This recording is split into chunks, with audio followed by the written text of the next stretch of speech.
He is there, to your left. A is clear. We all know situations from experience where bad communication butchers that one crucial round to win a Valorant match. In the heat of the battle, everyone makes mistakes by calling out wrong, unnecessary, or even misleading things from time to time. Here you will become aware of your own blunders, which is the first step towards getting rid of them. Stay tuned to learn how to communicate properly in Valorant.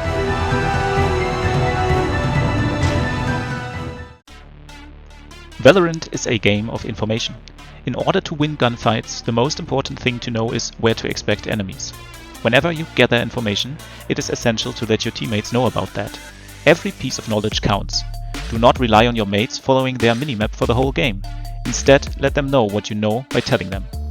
To the right, behind that thing, or over there are no positional callouts that stand for exact locations on the map. Learn the correct callouts for certain positions on all Valorant maps by any means. And by that I don't think of the fact that you know which spot is A and which one is B. That should have become flesh and blood for everyone. On Bind, for example, everyone should know the 4 basic attacking paths: Showers, A short, Hookah and B long. But talking about B long, you should be able to differentiate between Fountain, B long, B orb and Garden if you want to be as precise as possible. The bomb sites themselves offer lots of possibilities for specific callouts as well. On A, for example, you can distinguish Hell from Green, Truck from Lamps or Pocket from Default. The most important thing is to make sure your teammates understand your calls. There is no point in calling out Green when all your teammates know the spot as Tetris or Triple. In solo queue ranked, this is much harder to accomplish, so you better stick to known calls. I have to confess that my last solo queue match happened a long time ago, so I'm used to playing with the same mates again and again. In that case, it surely pays off to talk about your preferred callouts and maybe agree on some specialized ones that are even more precise. Some common spots do not own common names, so go ahead and label them yourself. In every situation, keep in mind that your mates see the game through different eyes than you, and therefore their right might be your left and vice versa. Their far might be your close, their slow might be your fast. Okay, that is another problem, but you get the point, right? When you call for someone specifically, keep in mind his or her perspective and adjust your input accordingly. In other games like PUBG, for example, it is very important to gather and share approximate information about the distance between you and your enemies. Given all the precise callouts on Valorant's maps that we talked about before, the need to do that here as well is much smaller. Anyway, it might be crucial in some cases, for example when you want to highlight the imminent danger your teammates are in by calling out close or in the smoke. Another very important info would be if there is an operator holding the choke. What do you say when you spot enemies? If you are as attentive as possible, you are not only able to name the number of people, but also the agents you saw. Is that really important, you may ask? Not always. But there are certain situations in which this information is meaningful. Consider the following example. On Haven, your teammate holding A long spots a Cypher cage cutting vision to lobby at the start of the round, while your mate on C is calling for help because he gets rushed by at least 4 people. Meanwhile, you try to take space in mid, but you are stopped by one player from window, the enemy's Cypher. In this case, it is very important for your A player to know that Cypher has not lurked down into sewers, so he can safely rotate to C without any fear to be flanked quickly from A. Getting used to calling out agents instead of only one here, one there calls helps you keeping an eye on even more important information.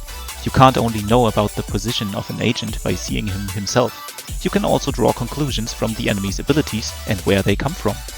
Each ability which works on straight lines, for example Breach's Fault Line, Omen's Paranoia, ISO's Undercut and so on, tells tales about the enemy's positioning.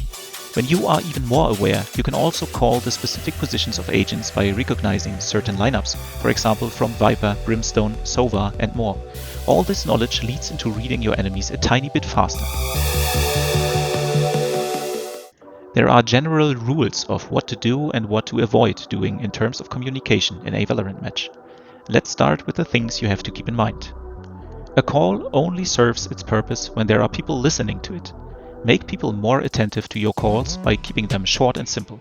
Don't say, there are 3 people on A side, Raze, Sky and Brimstone. In this case we should consider rotating through the teleporter to B. Yeah, sure, but the round is almost over now that you've finished your sentence. 3 on A, let's rotate, is definitely the better call. Also be aware that crucial situations demand resolute calling. Very important information should never be missed because you are too shy to speak up.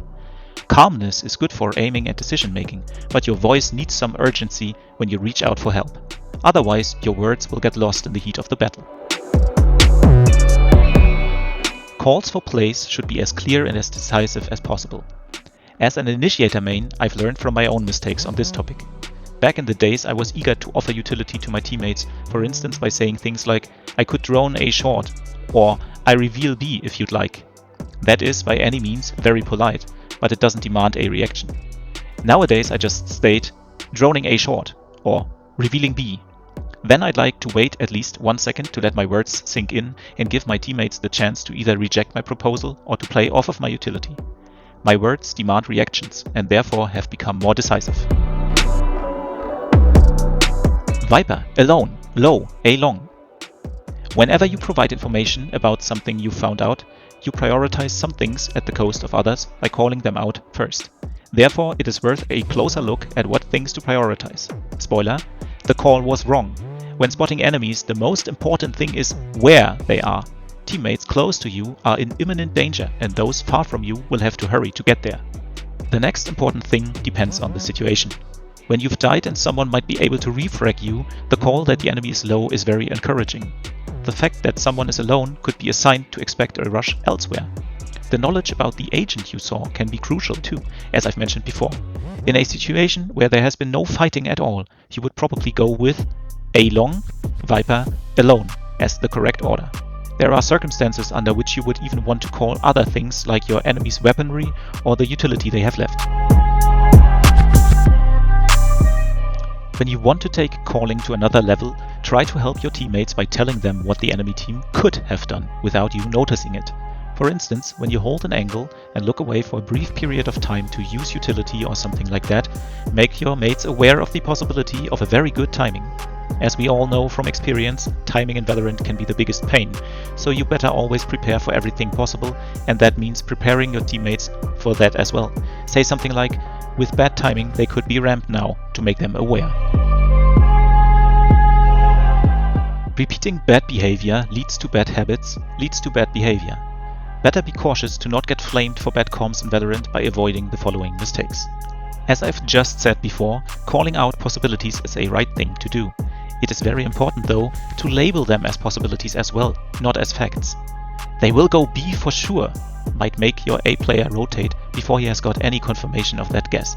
He might assume that your brain is bigger than his and you realized something he missed out on. Hold back your guesses until there is proof. When you are safe to exclude something, think of all other possibilities and do not label one of them as certain. I've touched similar communication issues in the last episode of this series when we talked about mindset. Don't criticize your teammates as long as the round or the match goes. No one is able to step up when getting corrected, flamed or bullied. Usually, your mates try to win the match like you do. Nobody is intentionally team flashing, stunning or smoking you off. By criticizing anyone before the round is over, you create unnecessary tension, not to mention you might overshadow more important comms, which takes us to the next point. If the round is still running while you are dead and there is nothing impactful for you to call, then just shut the fuck up. Don't call stabs everyone heard unless you are asked for it, or you are 100% sure that your mates missed them. Don't call obvious things everybody is aware of. Don't backseat your teammates. Don't explain how you have died. Don't blame anyone for losing. Just don't. There are only a few acceptable calls in this kind of situation. For instance, pointing out the round is still winnable. You should also warn your team of the enemy team's ultimates that got online during the round. Valorant's community is not composed of angels. Trash talking is definitely part of the game. If you'd like to do it as well, which I wouldn't advise you to, do it to your enemies at least. There is no point in flaming enemies in your team's voice chat. It will surely affect your teammates' mindsets. The situation will feel more and more hopeless, the match unwinnable. But in the heat of the battle, everyone rages from time to time. It is definitely better to rage about your opponents than about your teammates, because they are your real enemies, at least for now. Just mute yourself to not drag your whole team down. Another willingly accepted flame is the one that hits the flamer himself. I highly recommend you not to do that. Valorant is all about confidence. Telling yourself how bad of a gamer you are undermines your confidence by all means. Telling that to you repeatedly might create doubts about your capabilities in your teammates as well. Do not go down this road, because it leads to self-hate and is not healthy or bracing at all. Finally, I'd like to give you some easy but impactful examples of how to be a good teammate just by saying the right things at the right time. By following these guidelines, your teammates may perform better, communicate more respectfully, and be nicer to you, which will enhance your experience overall. All of them might sound meaningless to you, because these phrases have been heard over and over again. But there are reasons they get used so often, so just utilize these mood calls as well. Imagine trying your very best in a round, but dying nevertheless. There is only one man left standing of your team, the round feels already lost. All you have to do is let your buddy play. Whatever he achieves is worth a nice try. Even if he fails to win the round, if he fails to kill anyone, even if he misses easy shots, he might still have baited out some utility, or broke the shields of your opponents. Nice try means nothing more than, we know you did your best, it can't always work, let's try together again. It won't hurt you to say those two magic words. Sometimes there are players on your team that want to discuss about a lost round in the buy time. Don't get me wrong, there is nothing bad about learning from mistakes, but not while the match is still running. Just tick it off by calling "Go next." You won't change the outcome of the post rounds, but those of the next rounds is still in your hand. When your team manages to win a crucial round or secures an unexpected victory, you can be the guy that hypes everyone by simply stating, "Let's go!" in a convincing fashion. Don't do it if you'd have to fake it, though pretending might be inauthentic. But often yelling those words just creates the feeling.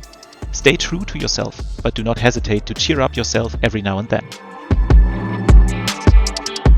And how to end conversations in your voice chat about who is to blame and who has more kills and who is absolute garbage, you ask? You could try by drawing the attention to your next steps in-game. Make your mates feel like the match is still winnable if all of you continue to concentrate. Call focus to remind them of your true goals and of the fact that they are still within reach. In this guide you have learned about how to communicate in a way to be a good teammate overall. Expect ideas to talk to your team as a leader in the next one. IGL comms are on the way. Stay tuned.